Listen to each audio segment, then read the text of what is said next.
Muito boa noite a todos. Esse é o nosso momento de divulgação da doutrina espírita da Casa de Batuíra, oferecido pela Casa de Batuíra. Então, nós vamos abrir aqui e depois o nosso Hélio irá falar. Do livro Mais Luz, pelo Espírito Batuíra de Francisco Cândido Xavier, a lição 60, Luz na Lâmpada. Não nos achamos a sós, nem relegados às nossas próprias forças. Conosco está o Senhor, como a energia da usina está na lâmpada singela. Trabalhemos confiantes. Realmente estamos todos nos círculos doutrinários do espiritismo evangélico, assediados pelo tumulto de sombras desencadeadas pela época de transição que o mundo atravessa. Isso, porém, no domínio das realidades espirituais, é natural como a tormenta no oceano. Impossível sofrear os elementos em desvario, mas justo e necessário que cada embarcação esteja firme sob o leme seguro. Até certo ponto, é preciso saibamos ceder ao vento rijo, permitindo que ele passe sobre nós sem que lhe ofereçamos demasiada resistência, a fim de não gastarmos em vão nossos recursos. Mobilizemos trabalho e vigilância, mas também humildade e paciência. Nesse sentido, rogamos aos companheiros de serviço terrestre socorrerem os irmãos transviados nas trevas, sem se deixarem influenciar por eles. Amparar o doente, sem absorver-lhe a enfermidade. Ouvir os infelizes e consolá-los, contudo, entregá-los ao Senhor, porque apenas o Senhor possui recursos suficientes para guiá-los e nutri-los, renová-los e restabelecê-los como é preciso.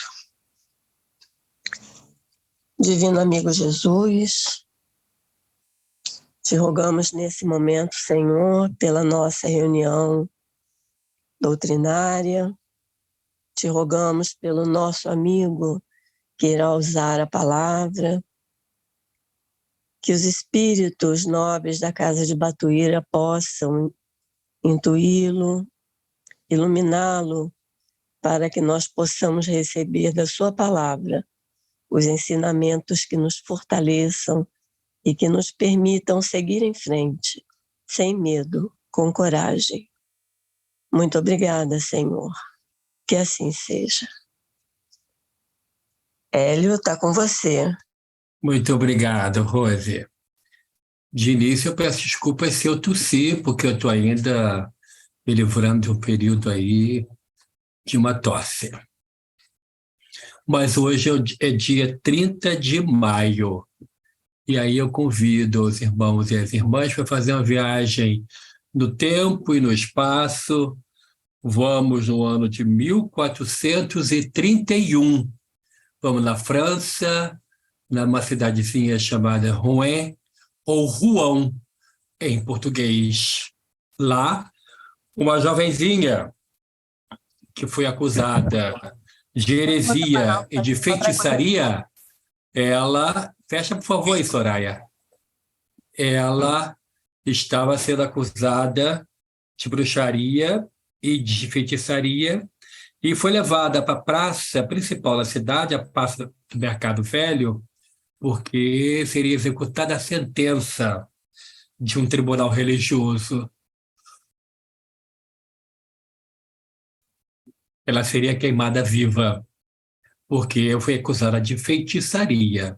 E as bruxas naquela época, segundo a tradição da Santa Inquisição, era necessário, que foi um grande movimento da Igreja Católica visando debelar as heresias e a feitiçaria, seria um meio através do qual o corpo queimando, a alma seria redimida, segundo o entendimento deles.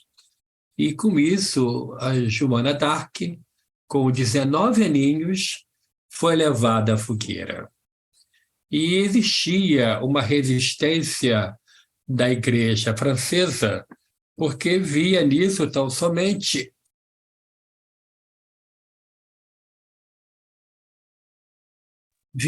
um movimento político, porque Joana pregava e fazia por onde a França fosse livre da influência inglesa.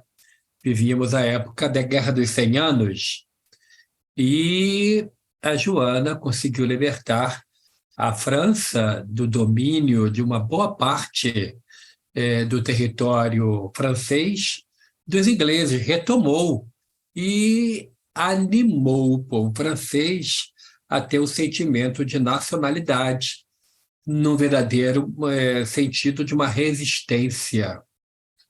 Isso preocupou muito os ingleses, porque queriam acabar com esse movimento no nascedouro.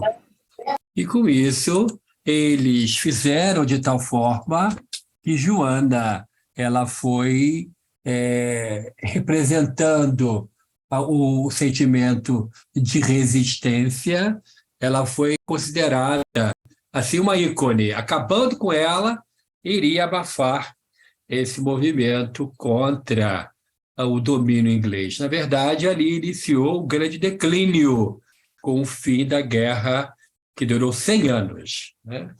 E Joana, no momento em que estava já pronta para ser queimada, ela foi conduzida para a praça por um exército de 800 soldados, porque era grande a movimentação popular contra essa execução dela, e ela estava muito, muito segura, ou seja, o exército estava de tal forma resguardando a situação que não teria como ter nenhum ataque de algum resgate. E quando ela foi amarrada com cordas de ferro, fios de ferro, na fogueira, ela pediu para que levassem até ela uma cruz de alguma igreja ali perto. E foi retirada uma cruz e ela beijou e chorou muito sobre a cruz. E logo em seguida ela fez uma prece comovida, sincera, agradecendo aos seus espíritos protetores, porque ela teve com ela São Miguel, Santa Margarida e Santa Catarina, 3 espíritos superiores que a dirigiram durante esse grande movimento de resistência da invasão inglesa, e ela os ouvia, ela os via. Então, era a vidência e a clareaudiência, ou seja, duas capacidades mediúnicas. E aquilo foi a desculpa, o gatilho para que pudesse ela ser interrogada por 9 meses. Todos os dias ela era interrogada.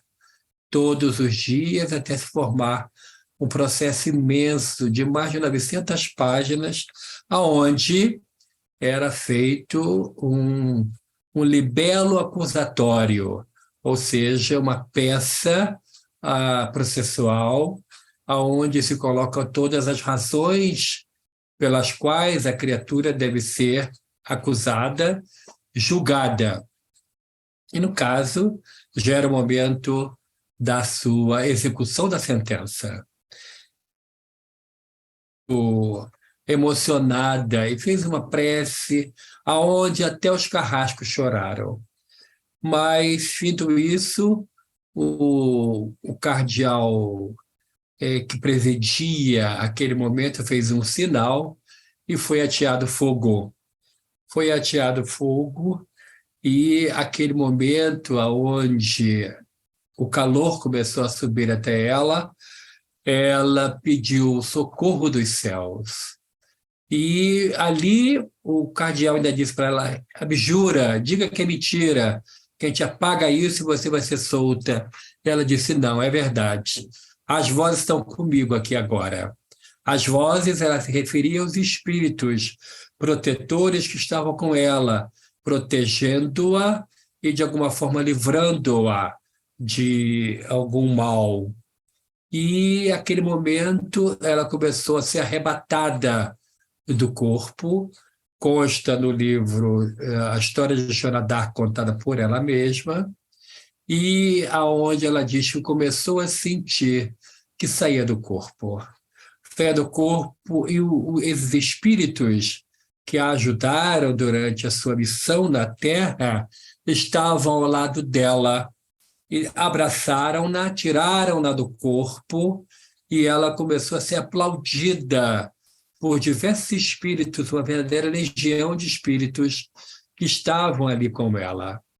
E, segundo Bert Campos, no livro Contos dessa e de Outra Vida, ele afirma, e também outros espíritos confirmam, que ela é a reencarnação de Judas Iscariotes. E, a partir daquele momento da fogueira, ela resgatou o erro praticado de ter traído Jesus. E nesse pequeno ensinamento, nesse 30 de maio, nós temos alguns assuntos derivados que se desdobram desses fatos que eu aqui narrei. Primeiro, a questão da mediunidade. A mediunidade, ela fora, de alguma forma, incompreendida e fora traduzida como um instrumento demoníaco. E os médiuns eram tidos como instrumentos do demônio. E isso, então, naquele período da Idade Média, quando se instituiu o Tribunal do Santo Ofício, era algo muito gritante, fazia com que as pessoas, de alguma forma, direta ou indireta, estivessem ali envolvidos naquele verdadeira caça aos médiuns e ao sabor dos acontecimentos, dos interesses, os médiuns eram levados à fogueira.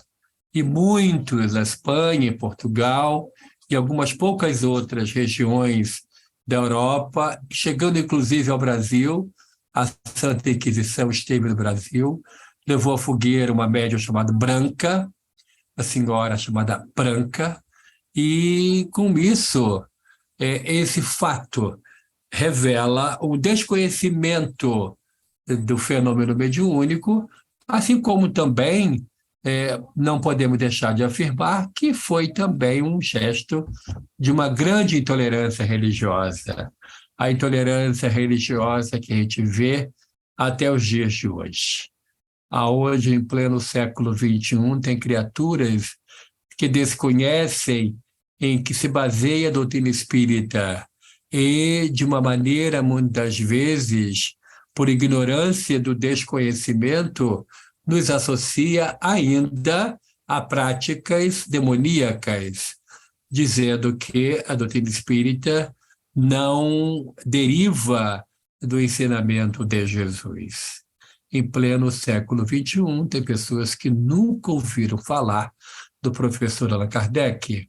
Apesar do Brasil ser a maior nação espírita do mundo e a doutrina espírita ser a terceira maior força religiosa do país, existe, inclusive em nosso próprio Brasil, pessoas que desconhecem totalmente o que é a doutrina espírita.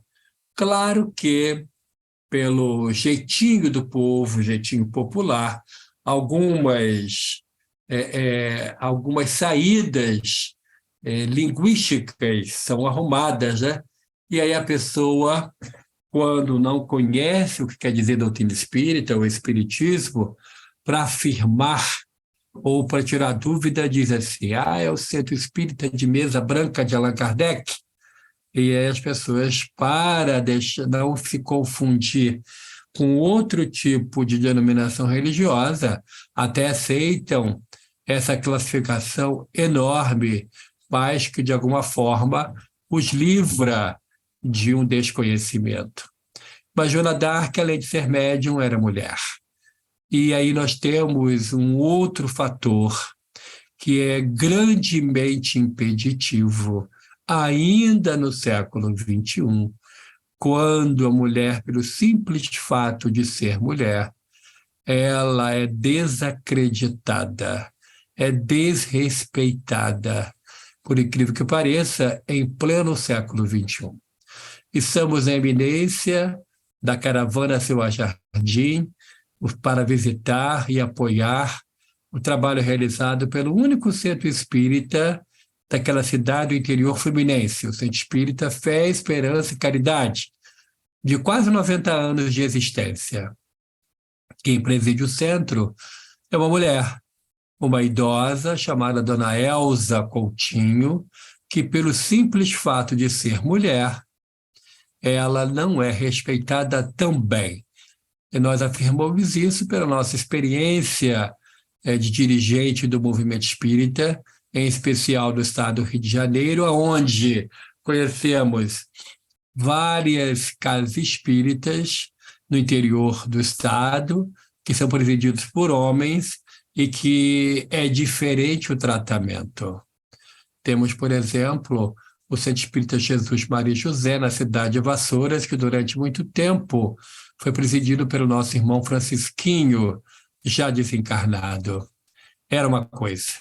Hoje, ele foi sucedido após o seu desencarne pela nossa irmã Paulinha, que não é tão respeitada como era o nosso irmão Francisquinho, pelo simples fato de ser mulher. Vivemos, então, um grande paradoxo nos dias de hoje. Apesar de nós espíritas conhecermos, pregarmos e divulgarmos a realidade da reencarnação, temos ainda, no meio que desconhece a doutrina, a realidade que o espírito ele não tem sexo. Ele não é mulher, ele está mulher. Ele está passando pela experiência de um corpo feminino.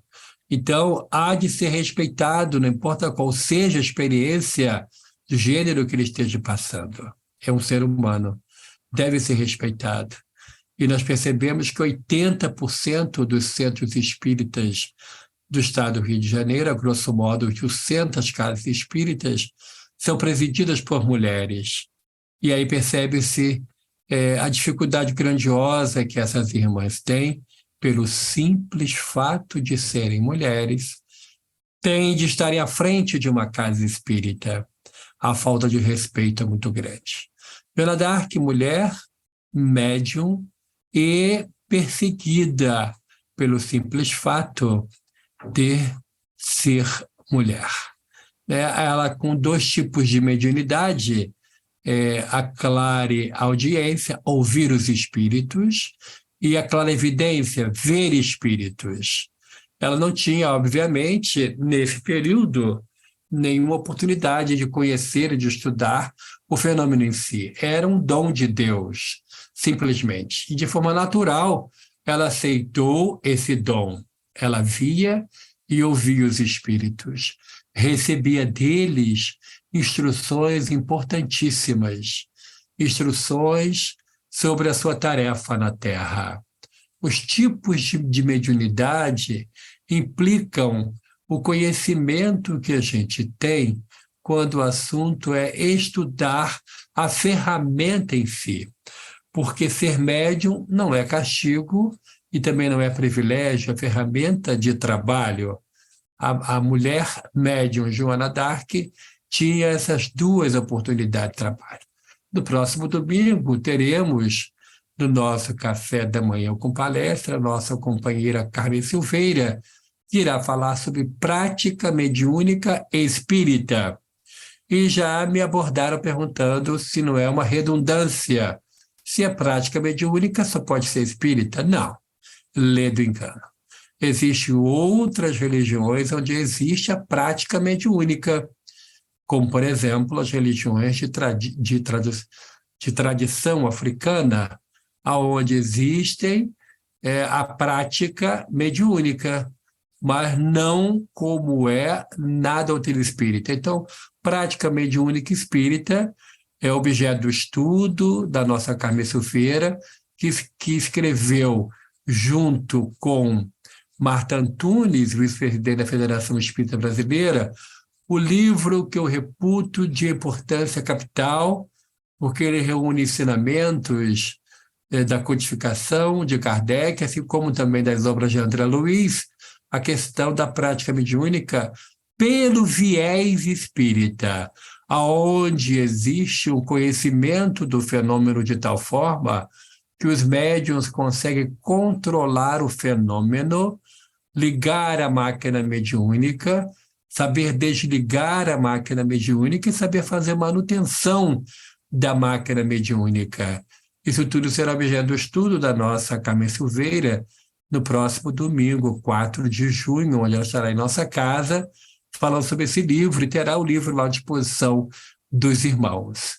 Mas existe a prática mediúnica, inclusive nesses dias em que estamos vivenciando, e nas mídias sociais a gente pode perceber um fenômeno que está acontecendo nas ditas igrejas protestantes neopentecostais, que é aquela onde há a influência do espírito, existe uma grande explosão da fenomenologia mediúnica, porque percebemos aquilo que a mídia social fala, que é o sapatinho de fogo, ou seja, os médiuns entram em transe, devido à própria invocação, como é feito com cânticos, e começam a rodar, a sapatear, sem ter o controle nenhum do fenômeno.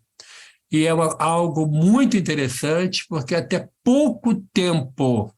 pouquíssimo tempo, isso era terrivelmente perseguido, condenado, até por esses irmãos que não admitiam nenhum tipo de manifestação mediúnica. Mas, para resolver esse verdadeiro imbróglio doutrinário, eles concluíram de maneira muito prática que trata-se do trabalho do Divino Espírito, ou seja, do Espírito Santo.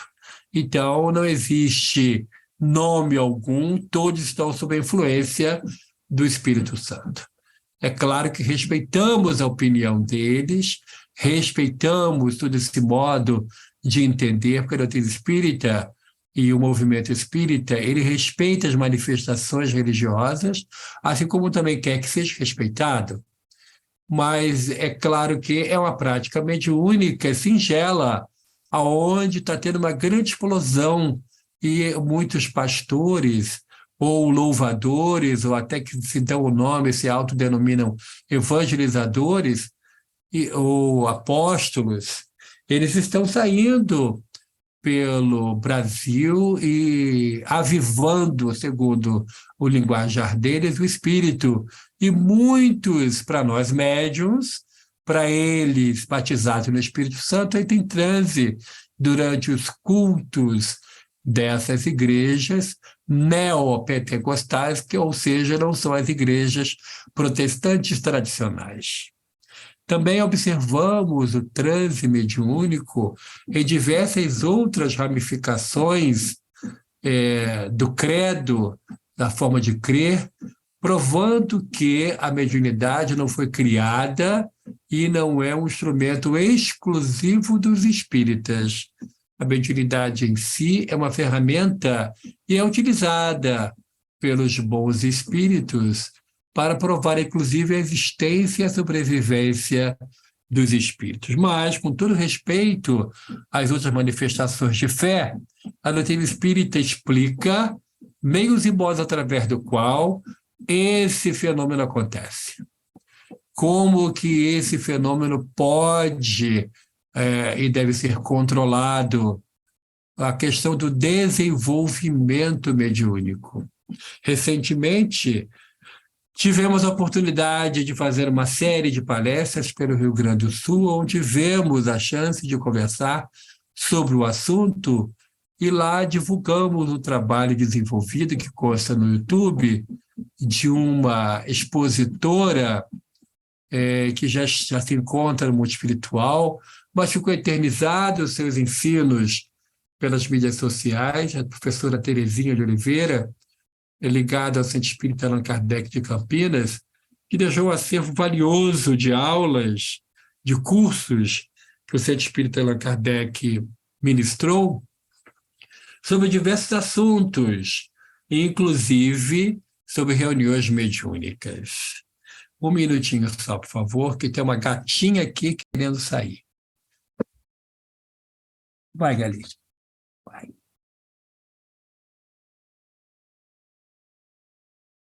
Me perdoe.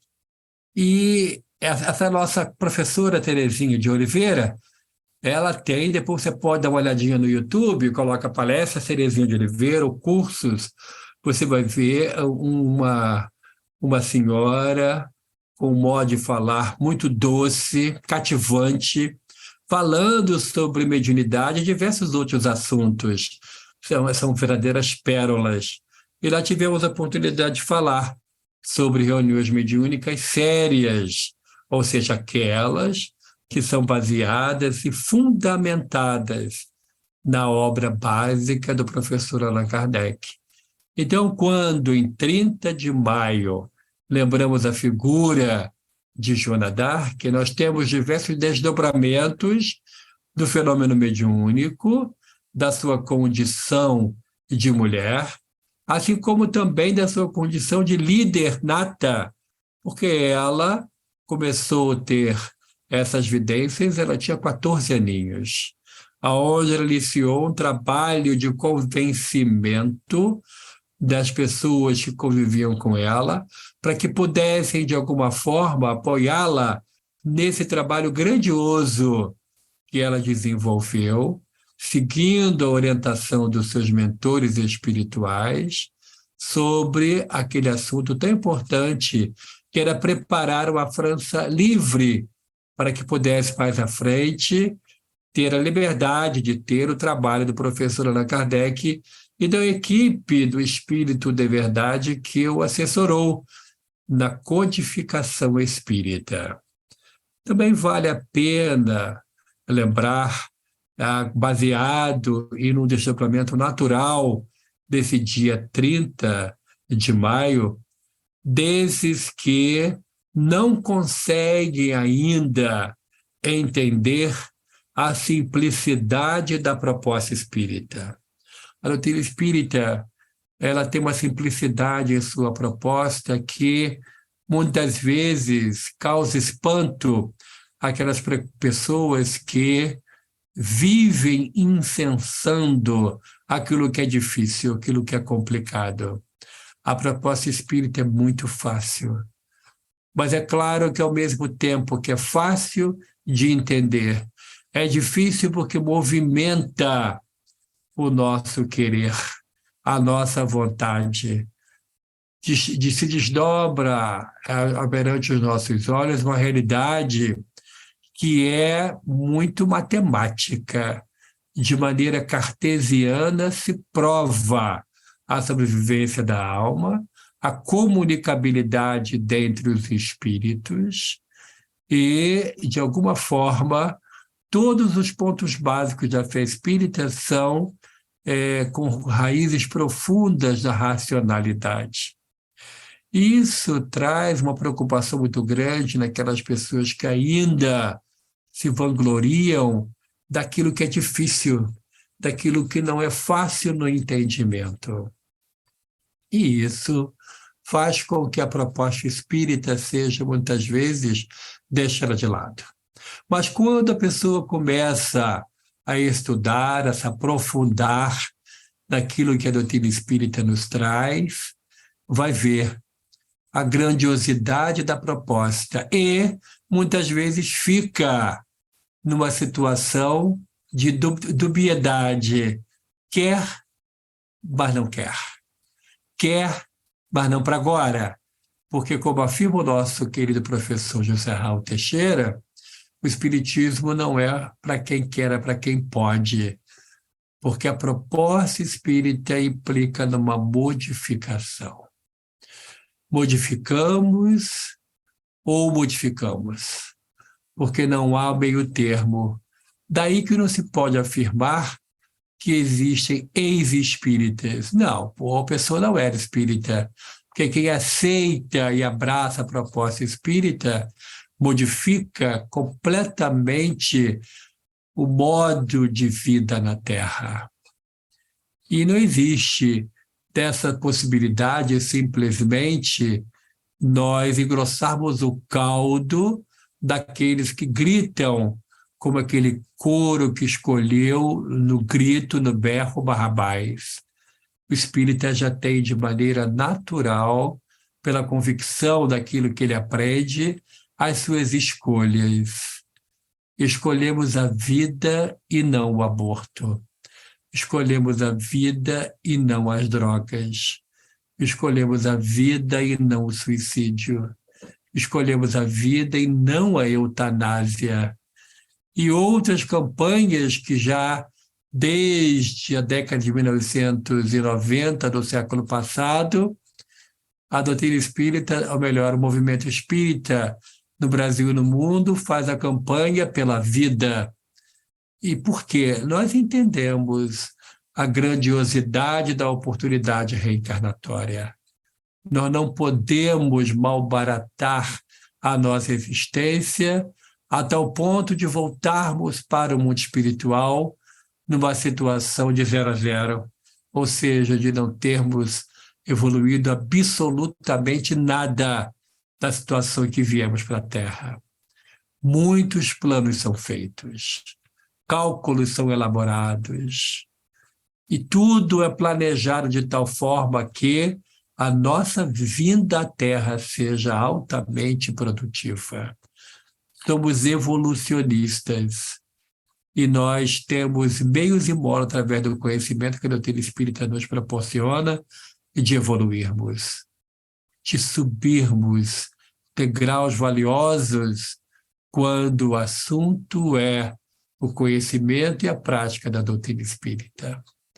30 de maio significa, para muitos de nós, até filosoficamente falando, o sacrifício que muitos têm que fazer para impor a sua escolha, o seu livre-arbítrio. Escolher e professar a fé espírita é para muitos um verdadeiro desafio, porque existem ainda um certo preconceito velado. Existem pessoas que nos tratam como aquele que mexe com essas coisas de espiritismo, porque não conhece absolutamente nada sobre o que diz a doutrina espírita. Participo de diversos fóruns de debate online e observo o desconhecimento que muitos companheiros, estudantes dos seus credos religiosos têm sobre o ensinamento da doutrina espírita, assim como quem foi o professor Allan Kardec. E um dia desses, num desses fóruns, se falava sobre a questão de que o professor Allan Kardec ele era racista e que deveria, de alguma forma, ter uma mudança nos textos da codificação para que pudesse se adequar à situação atual de liberdade e de respeito às cores das pessoas, a cor da pele e outras coisas. Quando, na verdade, primeiro tem que se entender o contexto daquela época e o que se falava. Ninguém que estava ali naquele fórum interreligioso parou para me perguntar a quem cabia as perguntas do Livro dos Espíritos. Quem é o autor das perguntas do Livro dos Espíritos? O professor Allan Kardec. Coube tão somente a ele perguntar sobre aquelas questões tão caras ao homem, à humanidade, que constituem o Livro dos Espíritos. Então, coube ao professor Allan Kardec perguntar sobre a escravidão. E ele pergunta se a escravidão era algo natural e se não fosse, se um dia teria um fim. Quem, sendo racista, teria uma preocupação como essa? Então, falta o conhecimento. E é o verdadeiro desconhecimento que fez com que também a médium Joana d'Arc fosse levada à fogueira. E é o desconhecimento, a ignorância do não saber, que faz com que nós temos ainda, em nosso meio, em pleno século XXI, criaturas que não conhecem, mas adoram julgar por uma frase mal lida, mal colocada, retirada do contexto, para simplesmente criticar o professor Allan Kardec. Uma das mentes mais louváveis que passou pela Terra, um dos homens mais inteligentes que passou pela Terra, um homem que dormia 4 horas por noite para colocar em dia o trabalho que lhe foi confiado. Preocupado se daria conta, ele perguntou ao espírito Zéfiro, e se eu falhar? E o espírito disse, temos quem o substitua. Estava se referindo a Leon Denis. Leon Denis, que veio a ser o continuador da obra do professor Allan Kardec quando ele veio a desencarnar. Leon Denis é autor de diversos livros, dando continuidade à ciência espírita, à filosofia espírita, e ele tinha como espíritos protetores São Jerônimo de Praga, aquele que transcreveu do grego para o latim a Bíblia, assim como também a própria Joana d'Arc. Joana d'Arc era uma das mentoras de Leon Denis. Então, ele, que escreveu o livro Joana d'Arc Médium, ele tinha ela como uma dos espíritos superiores que o guiavam em sua missão. Então, falta conhecimento de causa para emitir alguma opinião. Quando, em viagens doutrinárias, me perguntam algo que eu não sei, tenho a humildade de dizer, não sei sobre o assunto, só posso opinar sobre aquilo que sei. E aí evito, de alguma forma, discussões estéreis e que não vão trazer nenhum acréscimo para o conhecimento da doutrina espírita. Então, aquilo que nos une, que é Kardec e Jesus. Vamos ficar com aquilo que nos une, deixando de lado aquilo que nos desune, aquilo que traz a divisão para as nossas fileiras.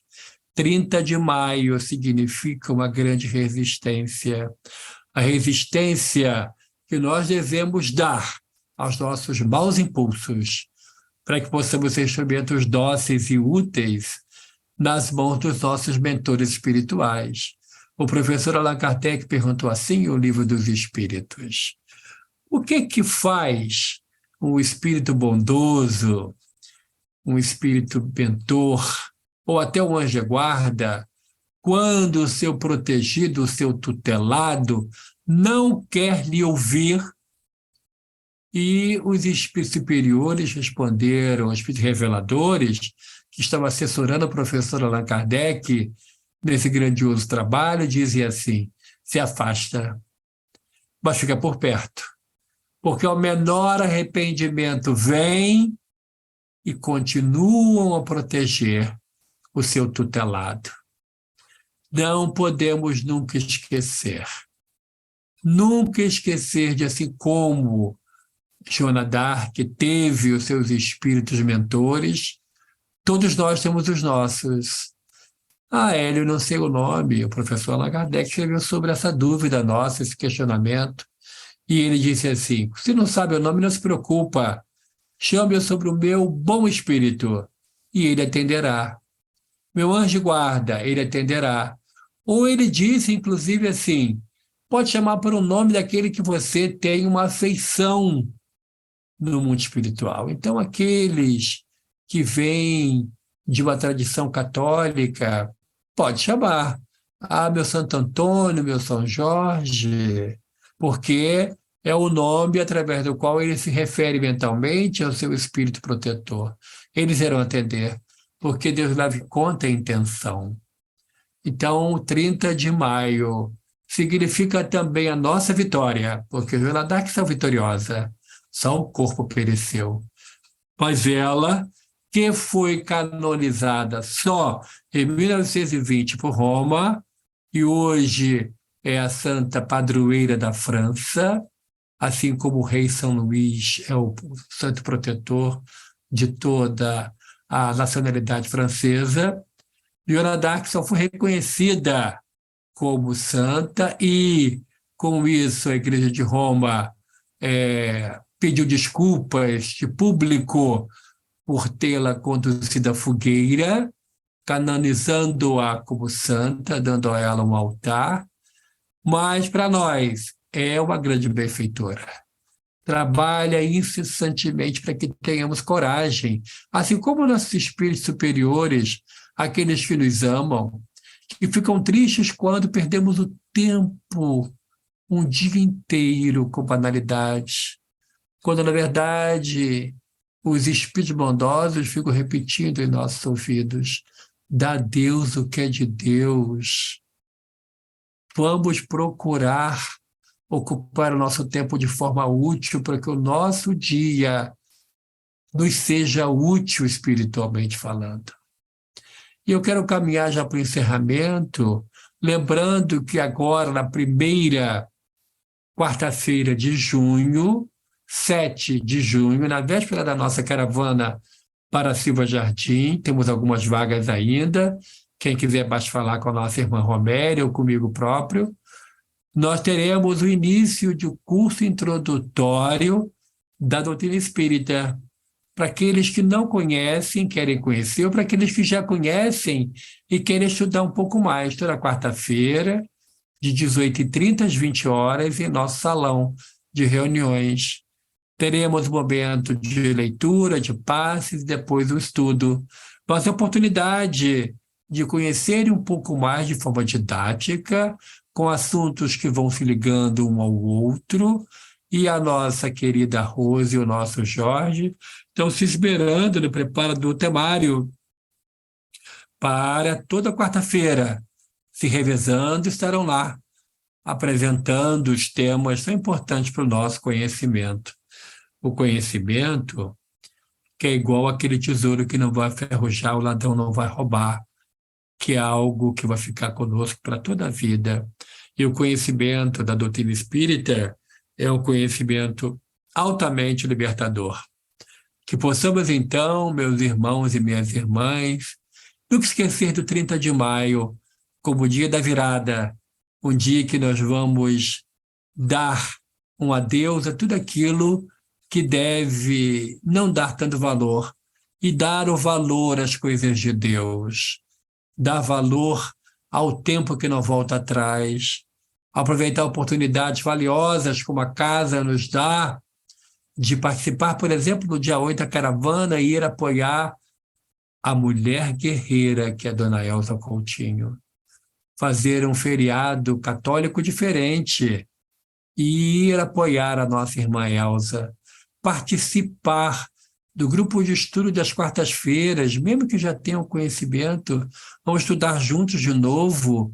É muito importante estudar a doutrina espírita toda quarta-feira, às 18h30, assim como também nos movimentar nos braços da caridade. Aproveitar todos os minutos de nossa vida para dar um testemunho de nossa existência, ajudando, socorrendo a tanta gente que precisa de nós. Que possamos, meus irmãos, nesse especial 30 de maio, lembrar do exemplo de fidelidade a Deus e ao compromisso assumido da nossa querida Joana d'Arc. E dizer para nós no espelho que não vamos perder mais tempo na vida. Vamos ocupar os nossos dias, as nossas horas, os nossos minutos e os nossos segundos, investindo em nosso crescimento espiritual. Que a querida Joana d'Arc possa abençoar a cada um de nós.